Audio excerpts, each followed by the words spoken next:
Bonjour et bienvenue aujourd'hui en Ukraine. Regardez ce qu'il y a à côté de moi, un robot terrestre équipé d'une 12-7. Donc aujourd'hui, je vous propose de découvrir 3 modèles.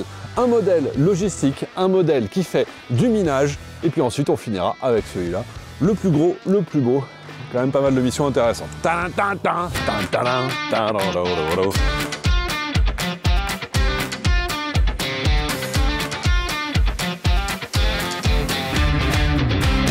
Alors le premier drone que je vais vous montrer, c'est le Crab. C'est un drone logistique qui a une capacité d'emport qui va aller jusqu'à 150 kg.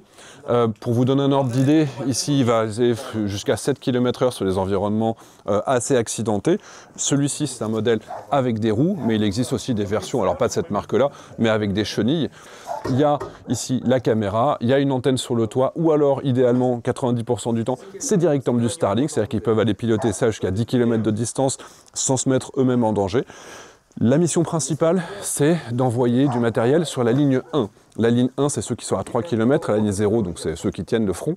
On envoie en ligne 1 et normalement, énormément de drones sont consommés. Sur chacun des points qui sont à l'arrière, ils consomment jusqu'à 30, 40, 50 drones par jour.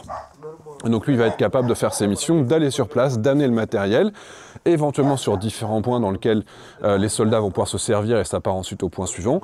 La difficulté, c'est que c'est quand même relativement lent, parce qu'encore une fois, ce front, il est large, 7 km/h. Si vous avez comme ça différents fronts, votre drone robot terrestre, il va prendre 1-2 heures pour aller amener du matériel aux différentes équipes. Dans le même temps, c'est pour ça qu'aujourd'hui, on favorise quand même les drones aériens. Un drone aérien, toutes les 10 minutes, il va être capable de larguer 40 kg de nourriture, d'alimentation, etc. aux équipes qui sont devant. C'est ce que j'ai fait dans la zone de Siversk. Donc il y a une sorte de concurrence entre les drones logistiques terrestres qui coûtent 8 000 €. Donc 8 000 €, 150 kg, c'est quand même 100% électrique encore une fois. Et les drones aériens qui permettent pour 20 000 € de faire beaucoup plus de missions, même s'ils se font abattre. Le fait qu'ils coûtent que 20 000 €, que 2,5 fois plus cher, au final, le coût-efficacité est quand même en faveur des drones aériens style Baba Yaga. Propulsion évidemment 100% électrique, donc très peu d'émissions de chaleur, donc même de nuit c'est difficile à détecter, contrairement à des voitures ou à toutes ces choses-là, puisque encore une fois, le moment le plus dangereux, c'est aller sur la ligne de front, c'est pas quand on y est, a priori quand on est en ligne 0, on peut tenir des semaines et des semaines, mais par contre le trajet entre les arrières et cette ligne de 0 ou la ligne 1, c'est ça qui est le plus dangereux aujourd'hui, et donc au maximum il remplace ces allers-retours qui vont être réalisés par des 4x4, des quads pour alimenter les gens qui tiennent ces lignes de front 1, enfin jusqu'à 10-15 km, et c'est de favoriser au maximum ces drones terrestres ou les drones aériens, et typiquement en général ces drones terrestres arrivent à réaliser jusqu'à 150 missions avant de se faire détruire, c'est la moyenne qu'ils observent ici. Donc c'est quelque chose qui est quand même relativement efficace. Et notre partenaire aujourd'hui, c'est NordVPN. Vous savez à quoi ça sert un VPN? Globalement, ça permet déjà de vous faire apparaître dans une autre zone dans laquelle vous vous trouvez. Ça vous permet de continuer à accéder à du contenu qui normalement est inaccessible là où vous êtes. Par exemple, pour regarder des films en streaming en avance parce qu'ils seraient sortis d'abord aux États-Unis, pour regarder du sport qui va être derrière un paywall alors qu'en fait c'est gratuit dans d'autres pays. Mais il y a également toute la dimension sécurité. NordVPN en permanence, ils vont empêcher les pop-up, les publicités intrusives. Ils vont vérifier le dark web pour vous, et puis surtout, aujourd'hui je suis en Ukraine, ils vont réussir à chiffrer l'intégralité de mon flux de données entre mon ordinateur ou mon téléphone et les sites web que je suis en train de consulter. Donc évidemment, si on se connecte sur des Wi-Fi qui sont non sécurisés, c'est absolument indispensable, dans le train, dans l'aéroport, et puis d'une manière générale, est-ce qu'il n'y aurait pas la possibilité d'avoir un faux réseau téléphonique russe qui serait plus fort que le réseau téléphonique normal, sur lequel mon téléphone va s'accrocher, et qui permet aux Russes d'écouter ce qu'on est en train de faire. Donc c'est pour ça que c'est très très recommandé pour utiliser des VPN à partir du moment où vous voyagez, surtout dans des pays un petit peu sensibles ou qui aiment bien faire de la surveillance. Donc suivi de mon lien nordvpn.com/titelman, retrouvez la sécurité totale sur votre connexion internet et bénéficiez d'une promo exclusive jusqu'à la fin du mois. Allez, on retourne à notre sujet. Deuxième drone que je voulais vous montrer, c'est le Ratel. Donc ça, c'est un drone terrestre multimission. Vous voyez, lui est aussi évidemment propulsion à roues. Il a plusieurs options. Lui, il va coûter que 2 000 €. Donc soit on en fait un drone kamikaze en mettant une charge explosive jusqu'à 25 kg pour aller tomber dans une tranchée ennemie, ou alors directement une mine anti-char, il va se placer dans l'axe des roues d'un char pour leur faire exploser. Enfin, il y a différents modules qui vont pouvoir installer dessus, hein. c'est un peu version Ikea. Et donc ces systèmes-là, avec une petite commande électrique, il va permettre de placer sur le dessus une sorte de petit module. Ils appuient sur le bouton et ça permet de poser des mines. Et en particulier, ils vont poser ces mines sur les endroits qui ont été identifiés, avec le renseignement, en voyant où est-ce que les Russes commencent à déminer, où est-ce que les Russes commencent à faire passer des drones d'observation, notamment des drones aériens type DJI pour regarder au sol s'il y a des mines. Eux, ils savent où est-ce que les Russes vont attaquer. Et quand il y a plein de drones d'observation de haute altitude, ils savent que les Russes sont en train de préparer quelque chose. Et donc, c'est le moment d'envoyer les drones type Ratel pour pouvoir poser ces mines au bon endroit, au bon moment. En plus, avec les mines qui sont lancées avec des pièces d'artillerie comme le M777, là, ça permet de poser 7 mines au même endroit, enfin dans une zone. Donc c'est une grande efficacité pour arrêter plusieurs assauts. Et ici, effectivement, ça a donné vraiment de bons résultats. Et alors le drone Ratel, c'est de la communication radio. Lui, on ne lui met pas de Starlink sur le toit. Mais cette communication radio, ça dépend un petit peu si on a un relais ou pas. Si un relais de communication, ça va pouvoir aller jusqu'à 10 km de distance, mais sans relais de communication, c'est plutôt 3 km, ce qui permet à la ligne 0 de taper dans la tranchée en face, ou alors si on est en ligne 1, même de faire de la logistique vers ceux qui sont dans la ligne 0. Maintenant, je vous propose d'aller voir le drone le plus costaud, celui avec la 12-7. Les amis, c'est la première fois que ça arrive dans l'histoire du journalisme.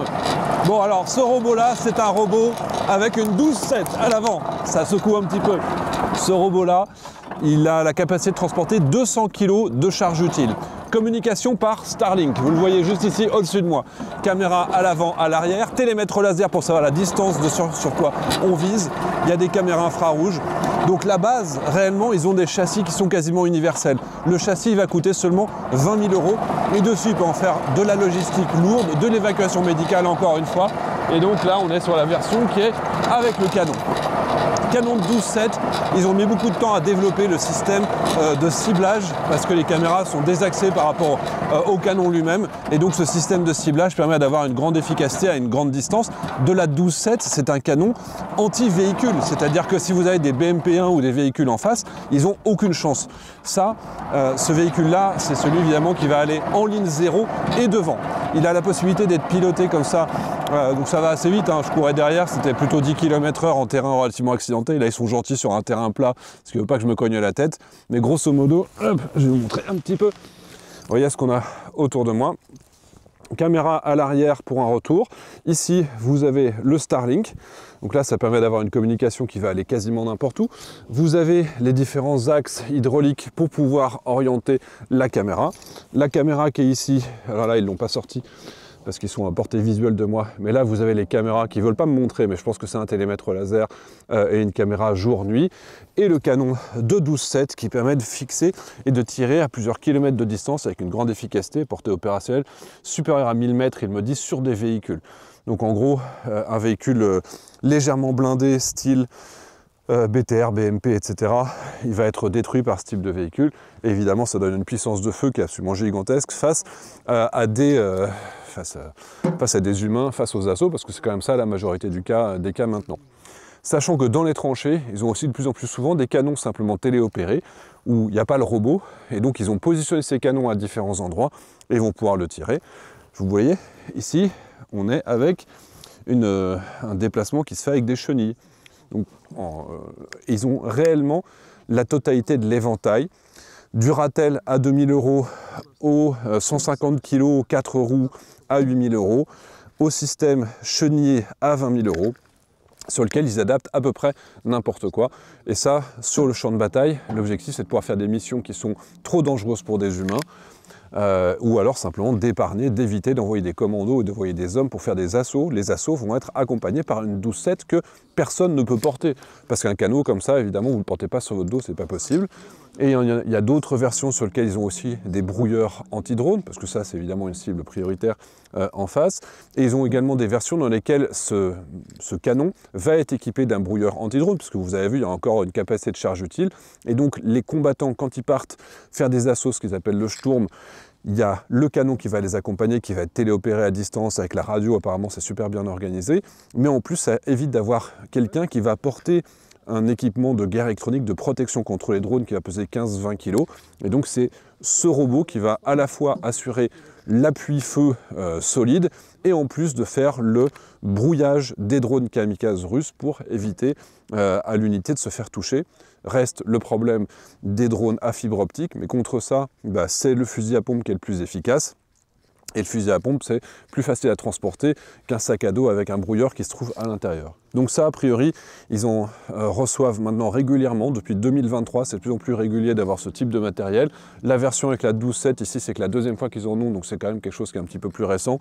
Mais pour la logistique, pour les missions d'évacuation, depuis 2023, c'est quand même quelque chose qu'on voit. De toute façon, on le voit en vidéo et on voit l'évolution du champ de bataille qui est de plus en plus robotisé parce que les Ukrainiens veulent économiser des vies. Et ça, ils voient bien la différence avec les Russes qui ont plutôt tendance à essayer de les submerger par le nombre sans s'intéresser réellement à la capacité de survie de leurs hommes. Bon les amis, j'espère que cette vidéo vous a plu. C'est une première pour moi, mais c'est plus quelque chose qui est anecdotique ou qu'on voit que rarement. Les drones terrestres, c'est devenu une réalité du champ de bataille et c'est indispensable pour sauver des vies. Parce que quand il n'y a plus de drones terrestres, c'est les humains qui doivent faire les missions. Allez, j'espère que ça vous a plu et je vous dis à très bientôt.